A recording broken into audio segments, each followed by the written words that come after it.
en lo que podemos ver como la ideología de los presidentes. Mira en el 2005 el mapa cómo estaba configurado, solamente estaba Brasil, Venezuela, Argentina y Chile, que aunque Chile es dudoso, tú lo sabes con Bachelet, pero bueno, digamos que era un progresismo un poco menos de derecha y eso lo cuestionaría un chileno directamente.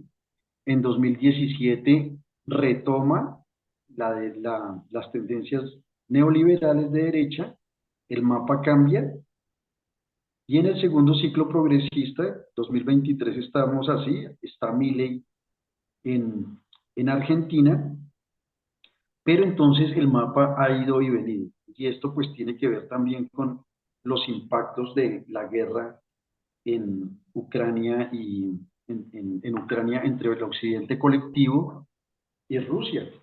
Porque si gana en Argentina Milei, como tú seguramente ya sabes, China fue sacado o está siendo sacado poco a poco, a pesar de una dependencia económica argentina, y lo están sacando, sacrificando también al pueblo y, y a los bienes y servicios que medianamente tenían el pueblo argentino, pero también salió los BRICS, y los BRICS eran importantes porque era también en el marco de la reconfiguración de canasta de monedas, cambiar un BRICS en donde Argentina y Brasil iban a negociar no en dólares, sino en monedas nacionales. Entonces, este panorama es importante e interesante verlo, ¿no? O sea, Permíteme interrumpirte en ese sentido, en el de México.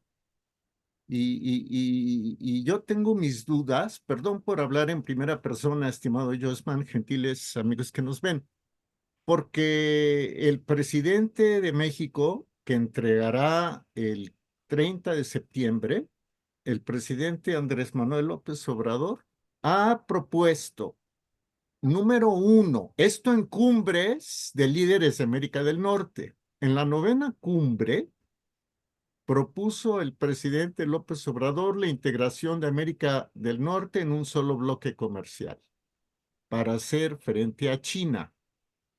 Eso me suena más a discurso neoliberal que nada, ¿no?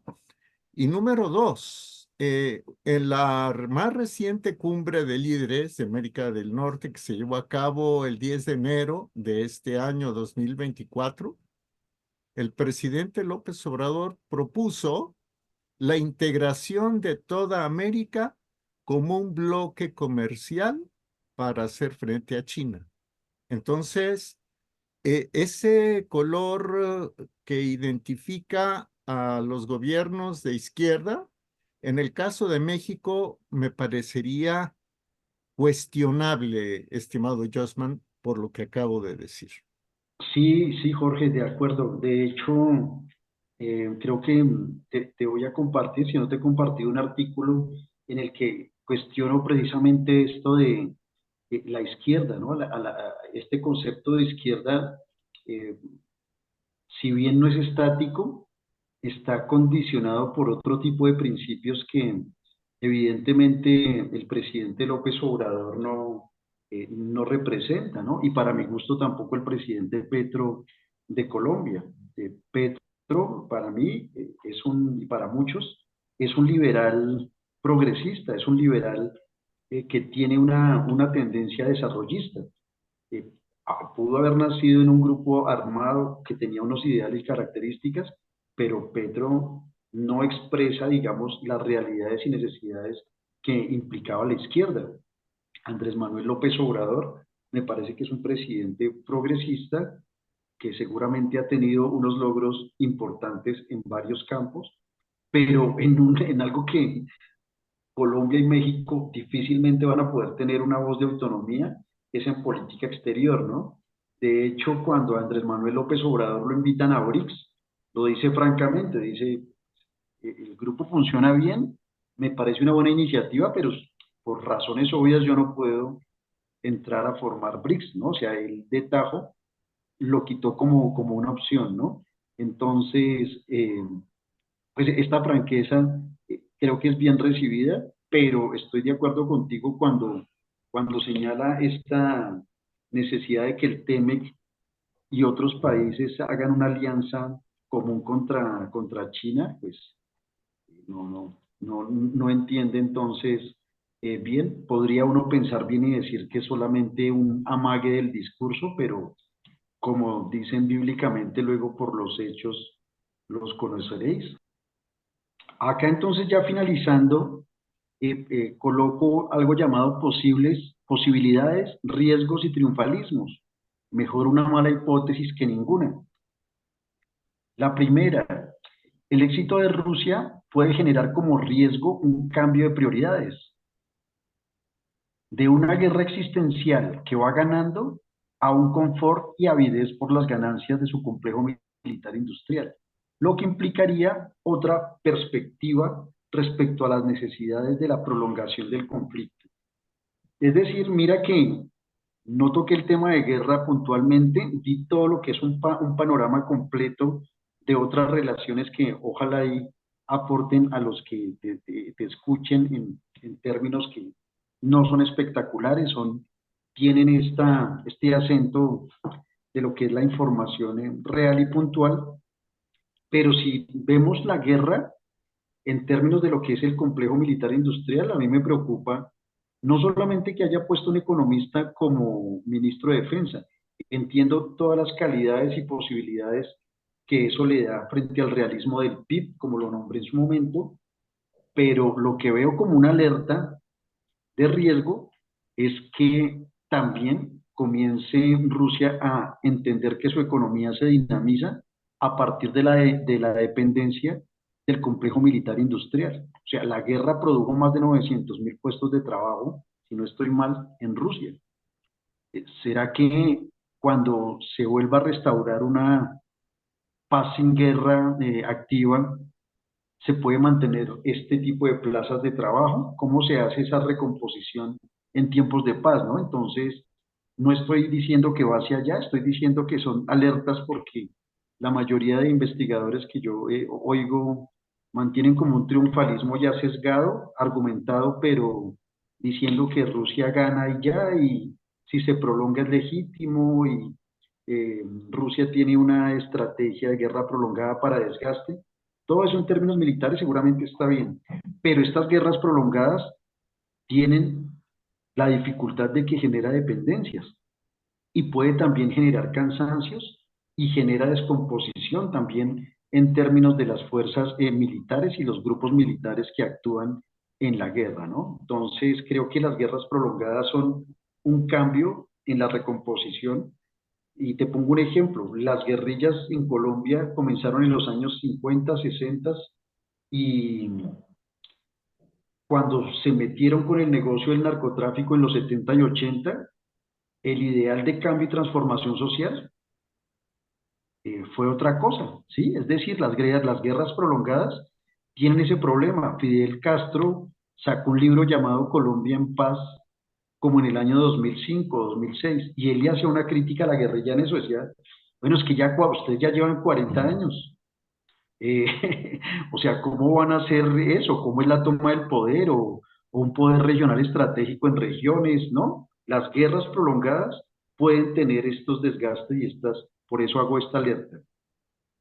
Segundo, el posicionamiento de Rusia y China en África también pueden generar expectativas en este sentido de complejo militar ruso, descuidando quizás otros polos económicos.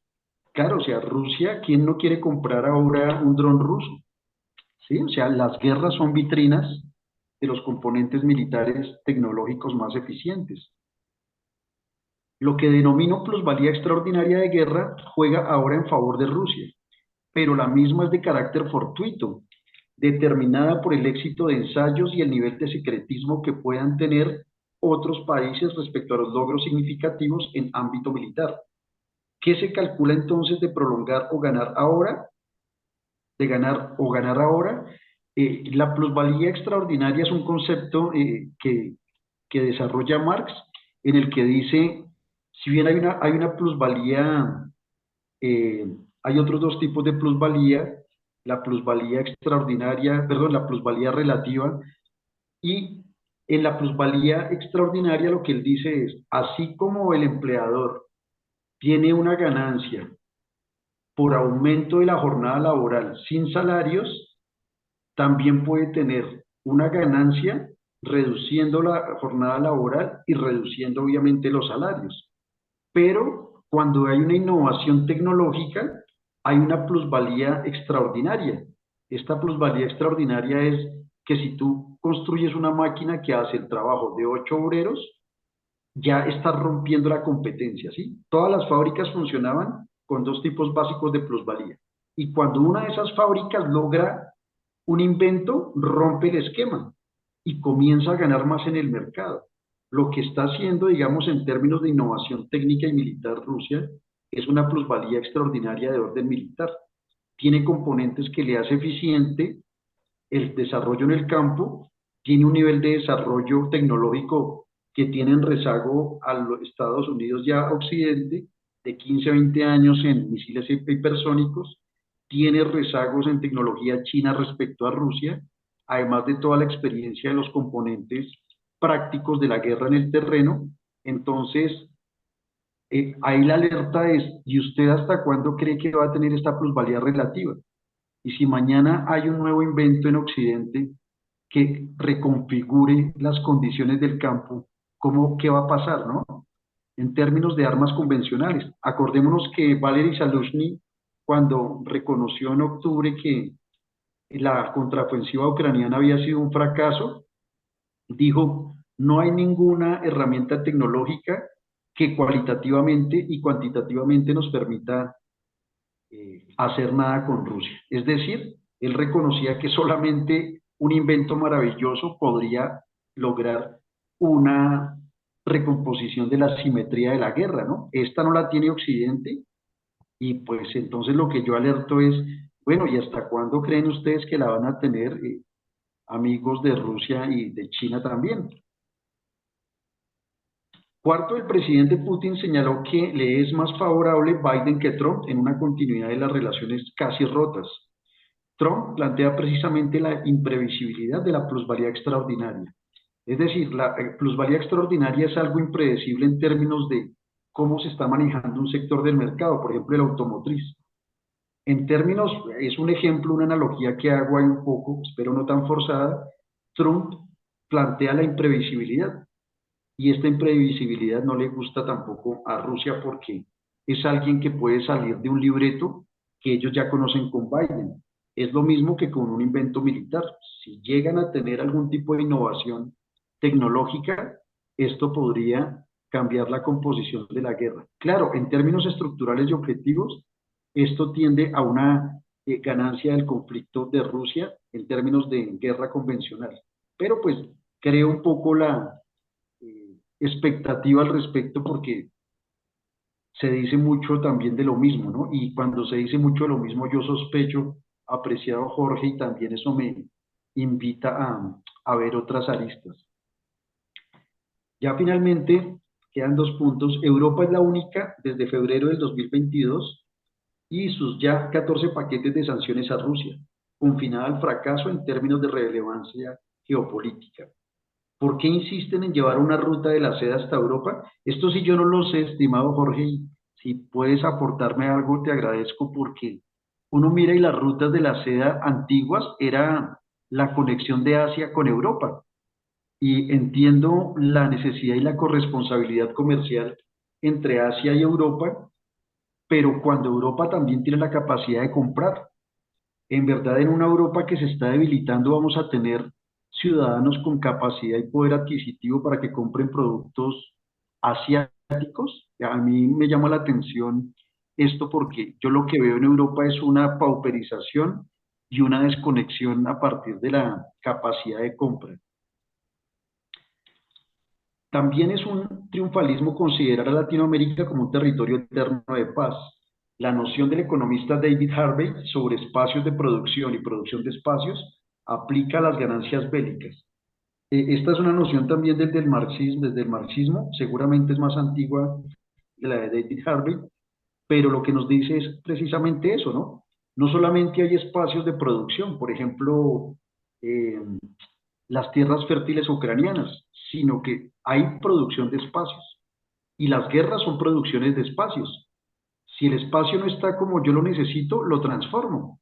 Y eso es Schumpeter, que es destrucción creativa. Entonces, también sobre estos triunfalismos o deseos sobre nunca va a haber una guerra en Latinoamérica, ojalá y no, pero por este informe de evidencia, que no es algo que diga en el aire, creo que es bueno pensar en esto. Y pues finalmente, estimado Jorge, si la humanidad supera esta fase de violencia y estupidez, considero tendremos un ciclo histórico optimista y que puede gozar de las bondades de la más alta tecnología acuñada en la historia humana. Es increíble que con todo lo que tenemos de desarrollo tecnológico estamos enfocados en la destrucción. Yo creo que si logramos salir de esto, porque los países decisores llegan a acuerdos en sus élites, creo que va a haber un ciclo súper importante de, ojalá de disfrute, ¿no? Porque en historia también vemos eso, ¿no? Los ciclos optimistas y pesimistas de la historia. ¿Quién podría tener una visión esperanzadora entre el año 14 y 45 en Europa, cuando vivieron dos guerras prácticamente seguidas que se nombran como guerras mundiales, pero son sobre todo guerras europeas? Sin embargo, desde el año 45, Plan Marshall de Reconstrucción Europea, crecimiento de las tasas de natalidad, fortalecimiento y construcción del estado de bienestar, son generaciones que crecen con la esperanza y una visión optimista de la historia. Eso no lo estamos viviendo ahora, o por lo menos yo no la estoy viviendo, pero creo que si se supera este conflicto vamos a tener eso. Entonces, pues esto es lo que tenía para compartirte. De nuevo, excusas porque igual sé que fue muy larga la exposición, pero te agradezco la paciencia.